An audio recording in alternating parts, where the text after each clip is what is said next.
live, there's a chance you may actually be paying more at some restaurants than others in the city to eat at McDonald's. Here's an example. At the St. Mary's McDonald's, you'll be charged around $16.29 for an order of 20 McNuggets. But drive down to the Osborne location and the price goes up to $18.19. That's almost a $2 difference. To learn more about his findings, we have reached Jordan, who joins us now. Hi there, Jordan. Hey, how's it going? I'm good. How are you? Good, thanks for having me. So, why did you want to do this? Yeah, a couple months ago, I saw something similar in Toronto. Somebody did the same thing, and my first thought was, wow, this guy has a lot of free time. And turns out I'm also that guy with a lot of free time. So on, Friday, I changed my location on the app and started jotting it down, and an hour later, I had all the results. So, based on your research, you ate at every McDonald's here. So, what did you find? What did you observe? Which locations are more expensive to eat at? Yeah, so just to be clear, I didn't eat at every McDonald's. Okay. I just changed my app, the location, as if I was going to order from them. Okay. And I found some were more expensive than others. The cheapest being the new one just in West St. Paul. But some were more expensive and some were cheaper, which surprised me. I did about 15 items, and if you were to order all of them, it was about a $11 difference from the cheapest to most expensive. Okay. So, which location did you find was the most expensive? The two expensive ones were the ones in the casino, which I figured made sense. But outside the casino, the one on Goulet and the one on Main and Redwood were the two most expensive. Okay. And which locations did you find had cheaper prices? It was pretty random to me at first. I found like the new one in West St. Paul was the cheapest. But other than that, there's some on Portage, Ellis, and I posted it on Reddit, and there's a lot of comments, and some of the comments said that a lot of franchises, they set their own prices, and a lot of them are owned by the same people, so some might have it more expensive and some cheaper. What surprised you in your research? What surprised you about the findings of your research here? Yeah, my findings that surprised me, I guess, were not every McDonald's is the same, and I would have really never known that if I would have changed my location. And once I posted it, I just thought, maybe I'll get a couple comments. I sent it to my friends at first, thought it was dumb, and they're like, oh, you should post it on Reddit. Winnipeggers love a good deal. And yeah, to a lot of surprise of a lot of people, different McDonald's in the city are different prices. I understand that as you mentioned, there are a lot of people have been responding to you that the post has actually been viewed by a lot of people. Yeah, I thought that maybe I get a couple comments, maybe I get a comment that would be mean and make me cry, but no tears were shed at all. It was all really positive, and a lot of people were surprised. Why do you think there's a difference in price here between restaurants? That is a good question, and I'm not totally sure. I guess it just comes down to the owner and the prices they set, and I guess how much money they want to make at the end of the day. Why do you think people are so intrigued by your research? That's a good question. I think, you're going to McDonald's, you're expecting the same type of food. Doesn't matter which McDonald's you go to. That's maybe why you go there. It's used to be cheap and easy, but finding out that different McDonald's are different prices, and you know what? Now that's expensive for a meal. There's so much good local Winnipeg restaurants. It's almost just as worth it to eat local. Do you plan to do this for other restaurants out there, or do you have a plan to follow up what you did here in your research? No, I think I'm one and done. This was just a fun Friday evening thing to do. Send it to my friends. I didn't expect it to gain any traction. Never mind be on CBC. So I'll leave it in the hands of anyone else who has an hour to kill to try other restaurants or stores, or up to them. Now, Jordan, I understand that you're not big on fast food. So will this change where you get food or which McDonald's you'll be going to? Honestly, probably not. Like, I'll stop at McDonald's on the way home from work. You don't want to cook. It's convenient. I would probably spend more money on gas driving to another one, but I think it opened my eyes to like how much expensive McDonald's is, and like I said, there's so much good restaurants in Winnipeg that maybe I'll end up skipping McDonald's and going somewhere local.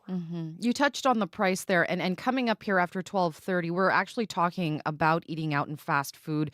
And there was a survey that was done that shows less and less people are choosing to eat out, especially younger people. Why do you think that people are choosing to not eat out as often? Yeah, I think it's just so expensive now. Even myself, I'm 30. I remember 10, 15 years ago going out, even to McDonald's with my friends. We would go in high school, and for a couple bucks, you could get a bunch of food at McDonald's. And now, like, couple bucks, the only thing that you can get is maybe an ice cream cone. Yeah. Well, Jordan, I really do appreciate you joining us today here on the show. Thank you so much for your time today. Yeah, thanks a lot for having me. Have a good day. You too. Jordan Hill is a Winnipegger that compared McDonald's prices across Winnipeg. Now, CBC reached out to McDonald's for comment, and according to a spokesperson, around 90% of McDonald's in the country are owned by local franchises, and these business owners can determine their own prices based on the market and operating environment. The spokesperson went on to say sometimes McDonald's Canada sets max pricing to establish a consistent price across the region or country, which is what they did in the case of the $5 McValue meal and $1 small coffee. And I do want to mention, as you heard me mention there to Jordan, that coming up on our call-in, we're going to continue talking about fast food. As you may have heard, changes are coming to a famous burger. Have it your way. Have it your way at Burger King. It's Burger King. Now, Burger King's Whopper is getting a touch-up. It's just one of many changes that fast food restaurants across North America are undertaking to get your business. A national survey done for Restaurants Canada last year showed less people are choosing to eat out these days. So today we're asking you on the call-in, are you someone who has continued to eat out, or maybe you've had to change your habits? Maybe you don't eat out as much. Why or why not? Give us a call here after 12:30 and share your thoughts. Worry about yourself and don't worry about nobody. Drinking water, eating fruit, taking care of my body. When you doing good, they won't kick it just like karate. Still in swag, I know they meant they try to rob me. They try to rob me. They can't deny me. You can't define me. Don't need no ID. They wanna rob me. They can't deny me. You can't define me. I don't need no ID. I eat all my vegetables. I did. Lower my cholesterol. I did. That fast food just make you slow. I did. Lower my cholesterol. I did. I ate all my vegetables. I did. I just had to let you know. They wanna rob me. They can't deny me. You can't define me. I don't need no ID.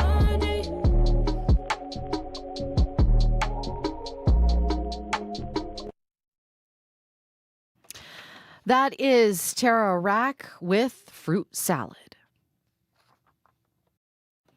Time now is 12:22. Well, if you or someone you love has Parkinson's disease, you know it can rob people of their ability to control the movement of their bodies.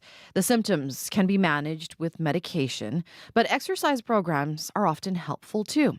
CBC's Jennifer LaGrassa dropped in at a dance class, especially for people with Parkinson's. Like slide. 5, 6, 7, 8, step front, clap, front, clap, back, and back, front, front. We've seen like a bunch of different people come in. Like a lot of people bring their spouses, or even like we have a lady that's brought her son to just accompany her as like a caretaker, and it's always fun to see like everyone having a good time. We see like anyone, like younger people with Parkinson's all the way up to like, I believe our oldest is like in the 80s at least. So you guys are going to start by taking your right foot and stepping up front, and then stepping back on your left, and together. Yes. So you're going to step front on your right, back on your left, together. Well, I get to meet some people. Front on your right, We get to, back on your left. stretch out and get to move around. Moving is most important when you have Parkinson's. If you don't move, then you freeze up. And if you freeze up, the world's dead to you. It was the only exercise that was available for us. It feels like movement. And I mean by movement is that I'm not sitting still and I'm not watching the world go by, I'm getting a part of it. That becomes important. It's just got to be the right beat on it, right rhythm, and it gets to you. And then put your right down, switch to your left, left, and make a circle. Perfect. I've noticed that for sure, like when people started coming here, like the first like batch of people, we started with like a solid like 4 or 5 people, and those same 4 or 5 people are still in our class to this day, and we've seen like huge improvement. Like most of them started off sitting, and then almost all of them are now at the bar or like kind of like hovering near the bar in case they need it, but then mostly dancing freely, like standing up. And it's just great to see like people that used to be chair bound, now they're saying, I'm going to give standing a try. And I'm like, that's awesome. And sometimes they sit down if they need to, but seeing people move from sitting to standing and just kind of like growing like their strength is just always great to see.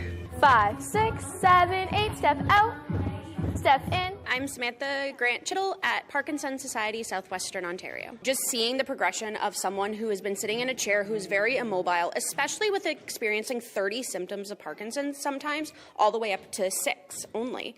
You see the tremor, you see the freezing of gait, where it's very shuffled walking. You see where they're having sloped posture and they're kind of having their head to their knees bent down very much. To see someone walk into a class and start off very limited mobility, and then to see them walk out with a smile on their face, come back the following week and have more movement and more of a range of motion is just incredible.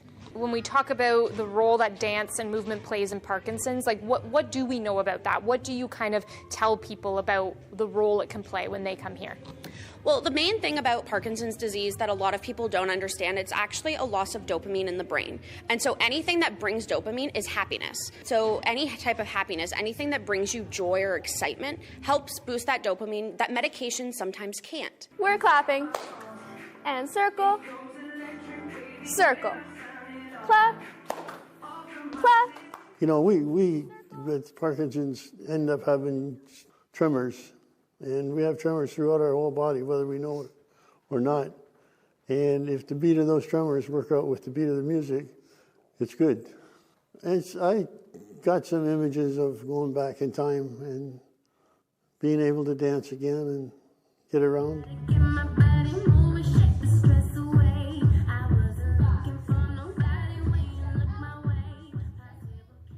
Thanks to CBC's Jennifer LaGrassa in Windsor, Ontario. In her story, we heard from Ken Wickens. He's had Parkinson's for 13 years. The instructor was Cadence Mullins. And we also heard from Samantha Grant Chittle from the Parkinson's Society. You are listening to Radio Noon here on CBC Radio 1. I'm Marjorie Dowhouse. Susan Aglukark is an award-winning singer-songwriter. She was the first Inuk to top the music charts in Canada. Susan went on to win 3 Junos. Now she has written a book titled Kihi Ani, a memoir of healing, where she talks about life before and after the trauma of abuse. Susan Aglukark speaks with Unreserved guest host Juanita Taylor about the importance of naming our traumas and of healing. For her, that involves acknowledging good parts of the past, including the lessons she learned from her parents. They were part of that generation of Inuit who had to organize, who had to take control of the future of our people. But they came off the land, and this is a phenomenal thing to understand, and I feel privileged to be a part of a time when I can connect those 2 dots. And so that's who raised us. And that's why the book is titled Kiheni. They had to do what they had to do. And it was a part of traditional Inuit way of living. Kiheni. Life happened. You're born. You're living. You do the best you can with the life that you're given. And they were living beautiful lives. But that's who raised me. So when it came to these choices about the career, it was scary for a lot of the early years. All I can think back is this conviction that we were raised with. Do it. Feel the fear and do it anyway. Susan Aglukark is Inuk from Arviat. She is the author of Kani, a memoir of healing. Susan is also a 3-time Juno winner and a member of the Order of Canada. You can hear more from Susan Aglukark on Unreserved today. That's coming up here after Radio Noon at 1 p.m. And of course, you can always find the show anytime on the CBC Listen app. It is right now minus 23 in Hayes, Inland Lake. Portage is cloudy and minus 12. Well, still ahead here on Radio Noon during our call-in conversation, fewer Canadians are eating out these days. That's what a survey done last summer on behalf of Restaurants Canada found.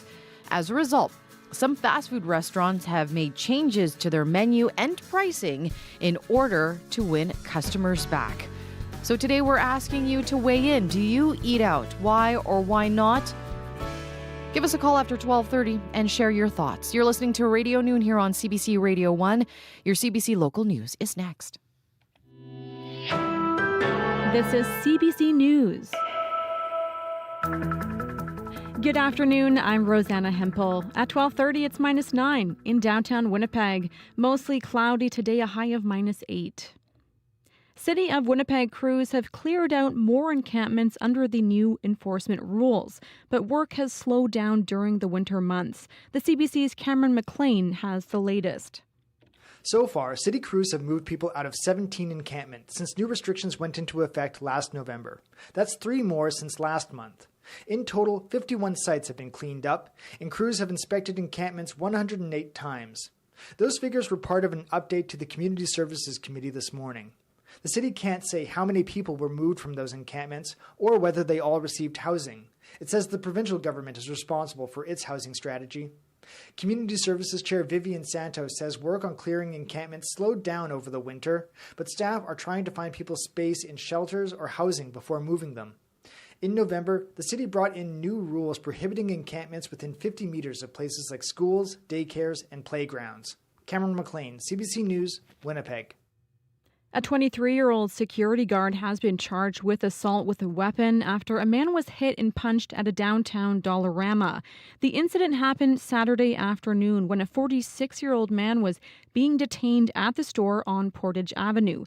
Police accused the guard of assaulting the man using brass knuckles, which are a prohibited weapon.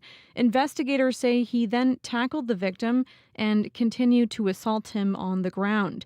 During the assault, they say the guard threatened the life of the other man. The assault was captured on video and prompted a protest in front of the store yesterday. The security guard is also charged with possession of a prohibited or restricted weapon and uttering threats to cause bodily harm or death.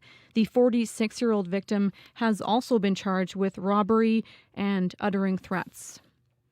And the body of an 81-year-old man has been found in the remnants of a house fire in Lord Roberts. Police responded to a fire in the 600 block of Nassau Street South late Saturday night. Investigators learned an elderly man was the only person living in the house.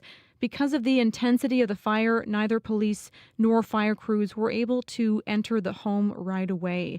The victim's body was found as the house was demolished room by room. And that is the CBC News from Winnipeg. Thank you very much, Rosanna. You're welcome. That is Rosanna Hempel with your CBC Local News. You are listening to Radio Noon here on CBC Radio 1, 89.3 FM, 990 AM in Winnipeg, everywhere on the CBC Listen app. We are also streaming live on CBC Manitoba's YouTube channel, as well as on TikTok. It is 12:33. We're going to get to our forecast in just a minute. But coming up during the call-in today, well, changes are coming to a famous burger. As you may have heard, Burger King's Whopper is getting a touch-up. It's just one of many changes that fast food restaurants across North America are undertaking to get your business. You may have heard earlier our interview with a Winnipegger who took a look at all the different prices on items on McDonald's menu across the city. Now, a national survey done for Restaurants Canada last year showed that less people are choosing to eat out these days. So today we're asking you, do you eat out? Why or why not? How have the prices, how have the items changed the way that you eat or what you buy? Hey, give us a call here and share your thoughts coming up at 12:30. Here are the numbers to call. Again, you can leave a comment both on our CBC Manitoba YouTube channel as well as on TikTok. But if you want to call and weigh in, 204-780-0893. And you can also text us at 204-588-7355. Let's get to a look at our forecast now. And CBC weather specialist Riley Lachuk joins me now in studio with a look at that forecast. And I'm seeing just a little bit of a warm up Little bit. The trade-off being, though, Marge, clouds will feature quite prominently in the forecast as we get through the next couple of days here. I'll talk about some of that cloud cover, but I'm going to start in northern Manitoba, where, not only do we have an extreme cold warning in place, also big week in Thompson with the Winter Games happening this week. So temperature-wise in Thompson for the Winter Games, minus 25 tomorrow. Minus 17 through Thursday, and then we get that warm up in northern Manitoba as well, up to minus 8s through Friday and Saturday. So things warming up in northern Manitoba as well as we get toward the end of the week. Right now in Winnipeg, minus 9. Right now, at least over the city, we're in this sunny hole in the cloud cover right now. So it's a little bit deceiving. It looks like a mainly sunny day out there, but really across most of southern Manitoba, cloud cover is the name of the game today.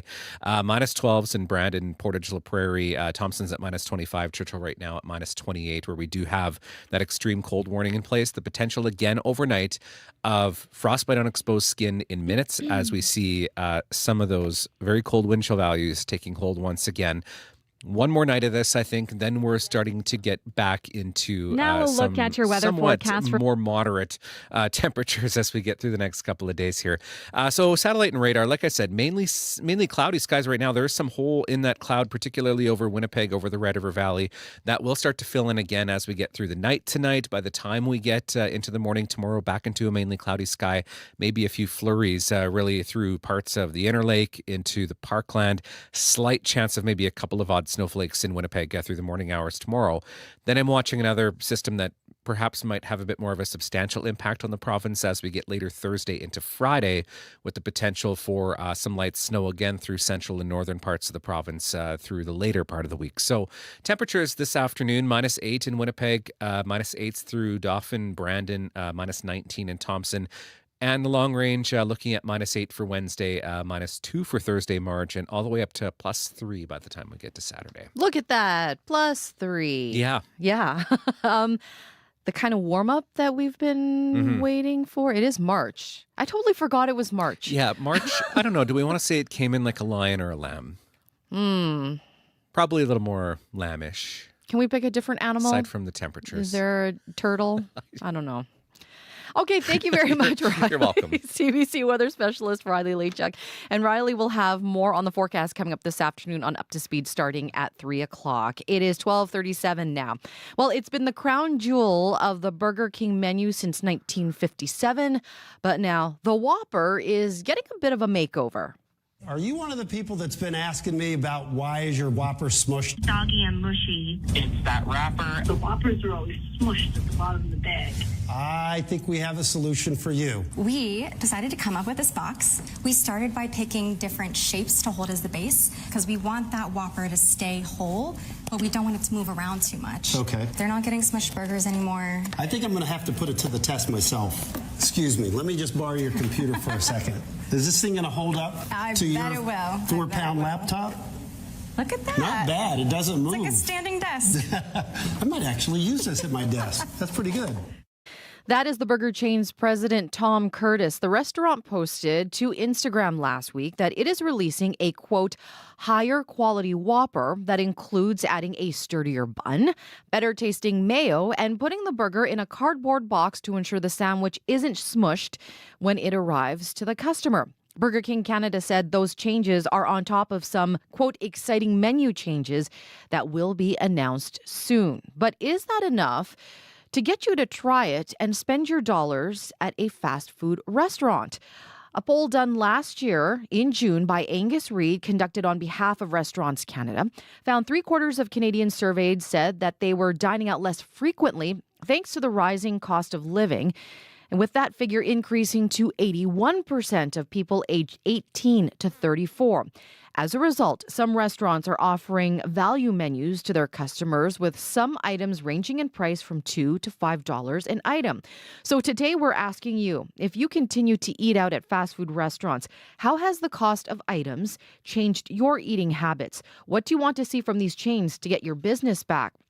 Maybe you do enjoy eating out. Tell us why. Maybe you want to weigh in on the changes coming to the Whopper that Burger King is making.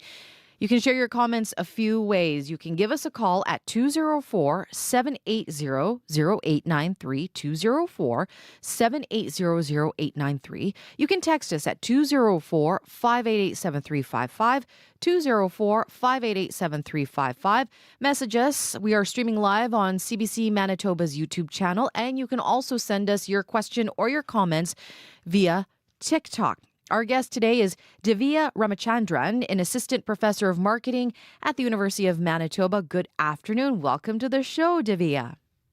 Hello. Good afternoon. How are you? I'm good. How are you?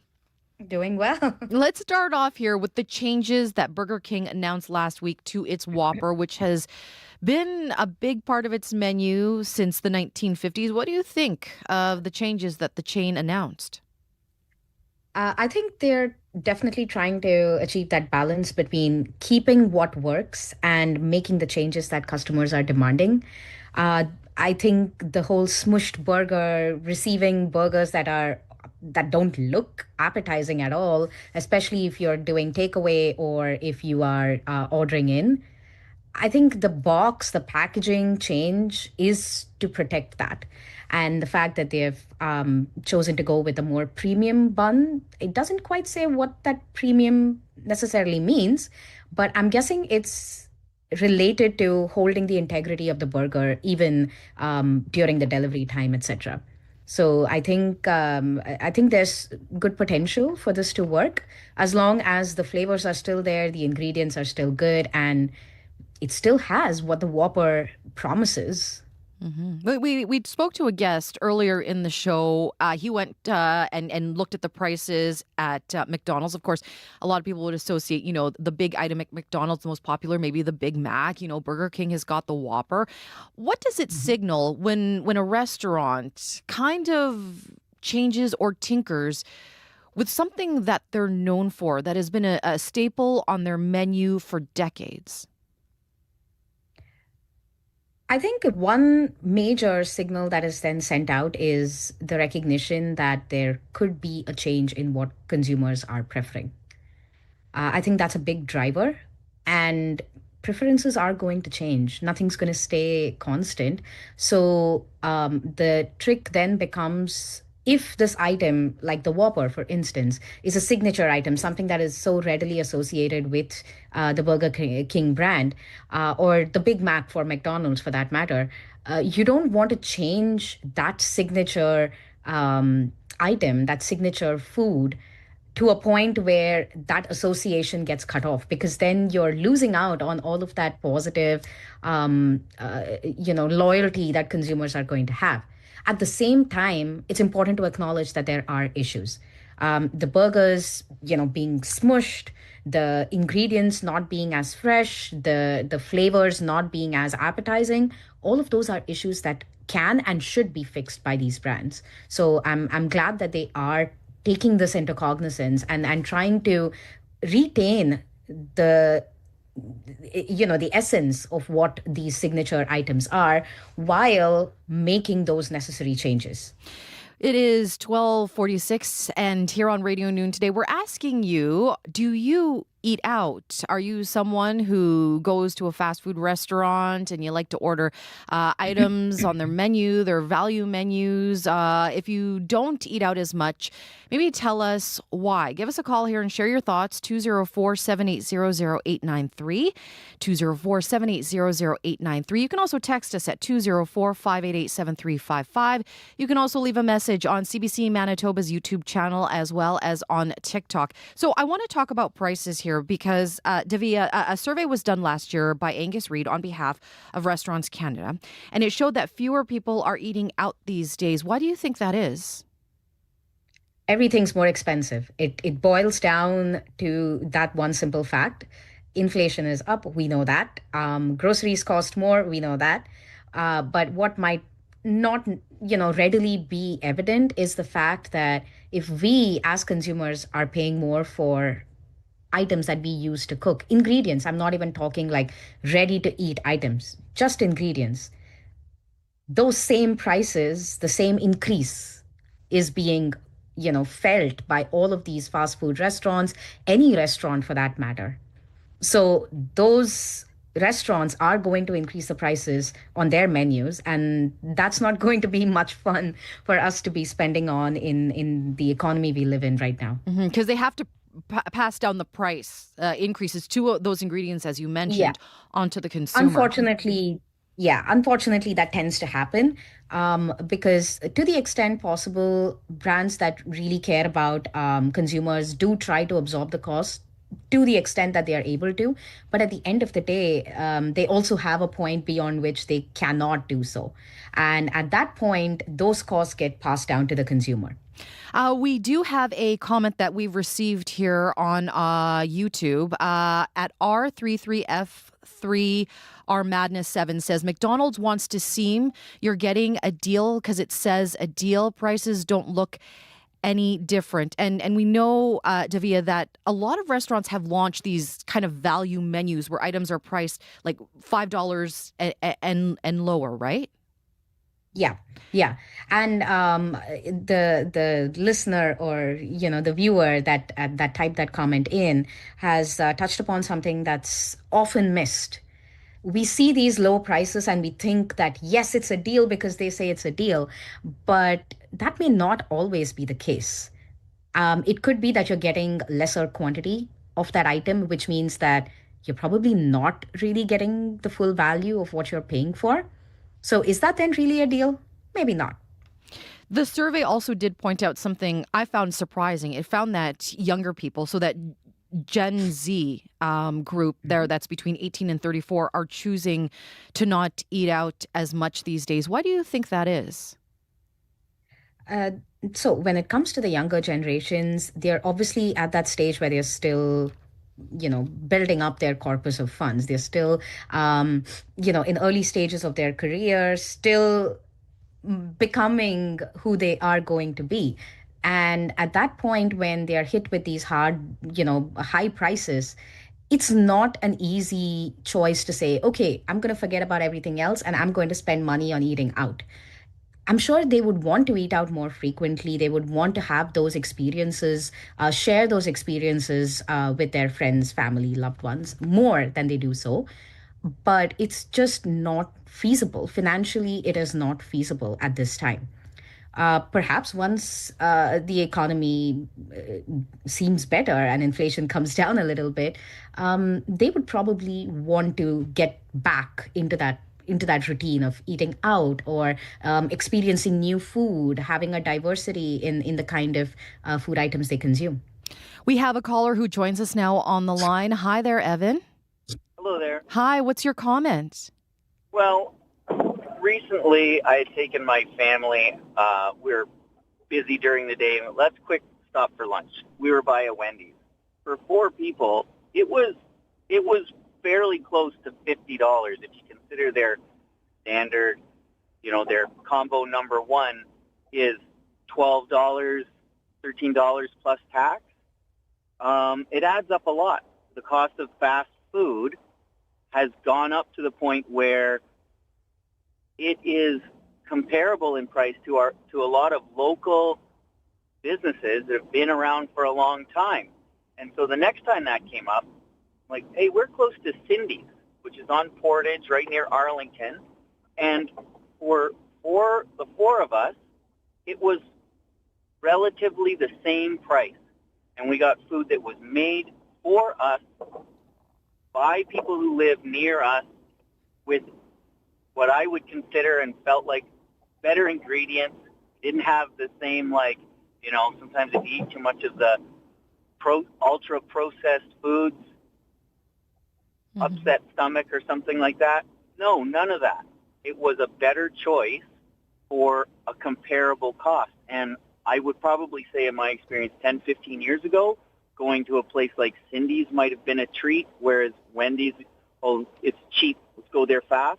Nah, it's not like that anymore. It makes more sense to go to a place that you're actually going to get the right amount of value for all your hard-earned money. So you're choosing, when you do eat out, where to put your money then. You're choosing to put it in local as opposed to a fast food restaurant, right, Evan?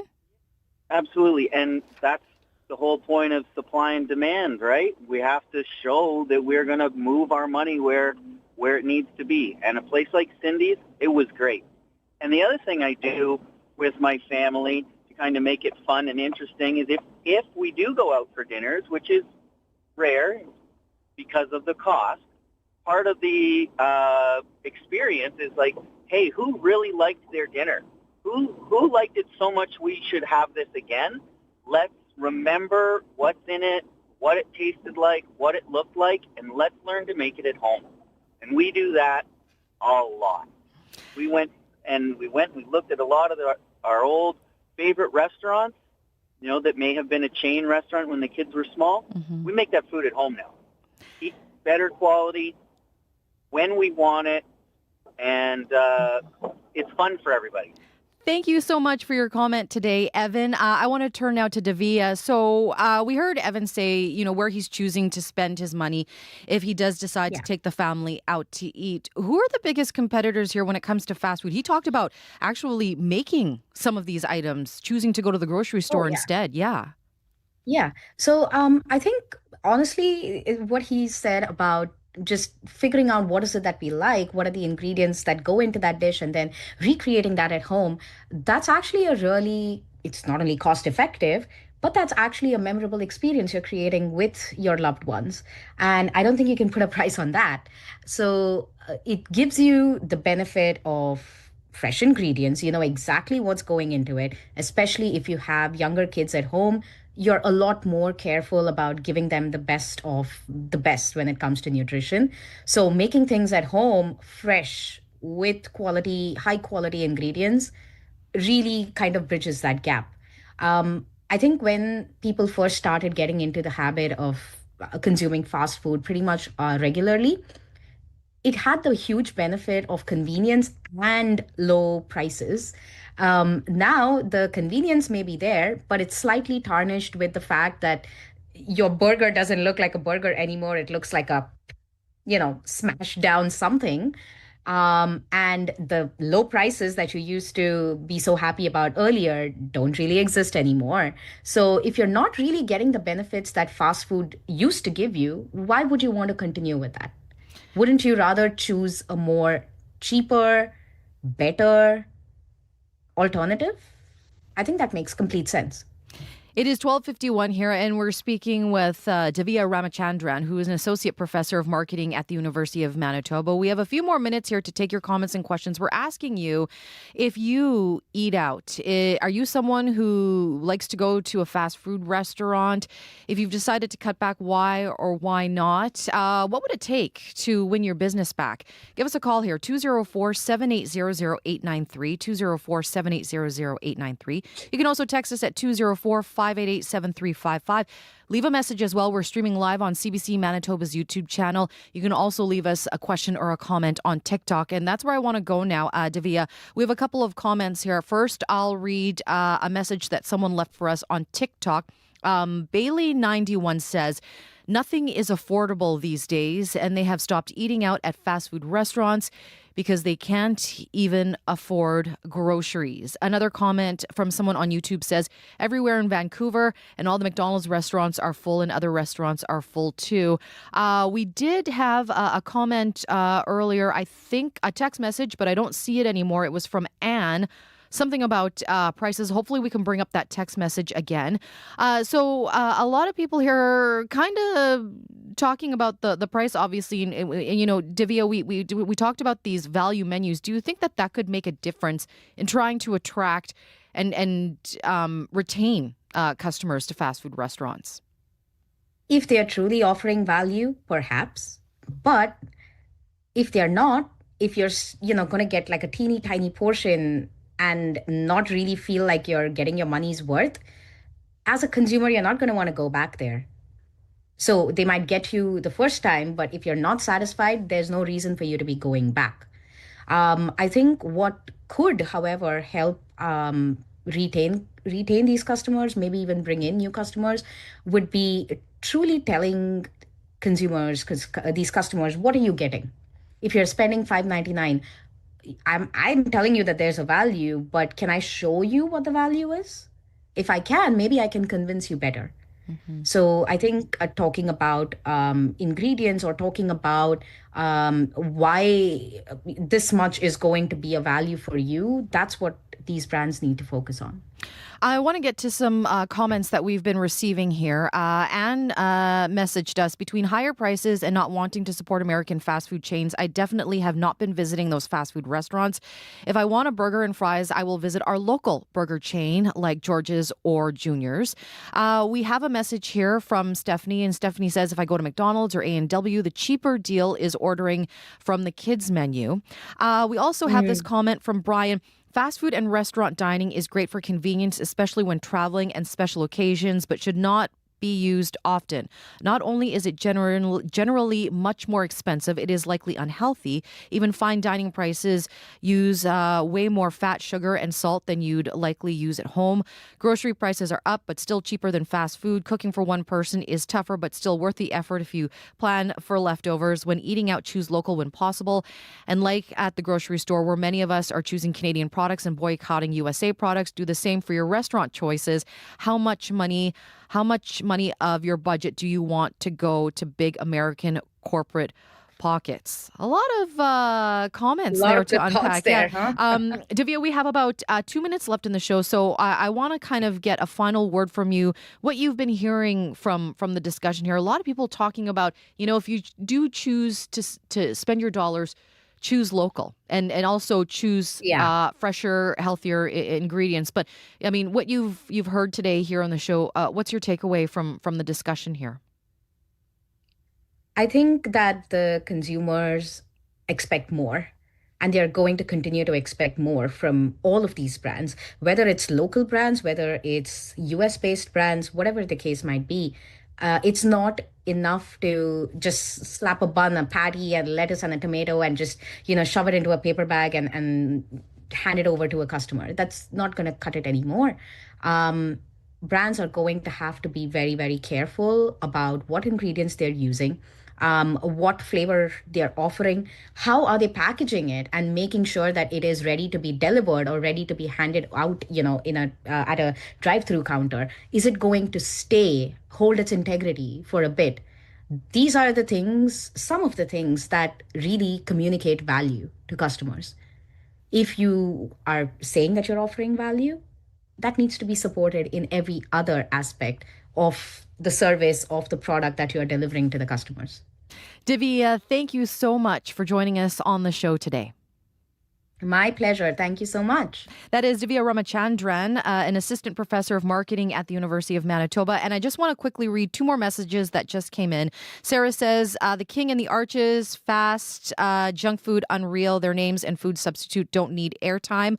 And then also this message from Pumpkin Spice Latte on TikTok says, I tend to favor A&W budget menu, but even that is creeping up. It is 12:57 now, and Julie Buckingham joins me in studio with a look at what's coming up this afternoon on Up to Speed. Hi, Julie. Hi. The industry minister on Information Radio today saying that aerospace is part of the DNA of Manitoba. It made me think, what don't we know about that sector? We will drill down and learn more about the industry from Manitoba Aerospace at 3:05. Thank you very much, Julie. Julie Buckingham there with a look at what's coming up this afternoon on Up to Speed. Tune into CBC Radio 1 from 3 to 6 o'clock. Well, thank you for joining us on Radio Noon today and spending part of your lunch hour with us. Thank you so much to our crew behind the glass. Our tech is Abby Adiyemi. Our CBC Manitoba YouTube producer is Darren Morash. Associate producer Chidi Akuma. And show directors May McKillop and Chidi Akuma. I'm Marjorie Dowhouse. Enjoy the rest of your day. We'll talk to you again tomorrow. Coming up next year on CBC Radio 1 Unreserved. Have a good one.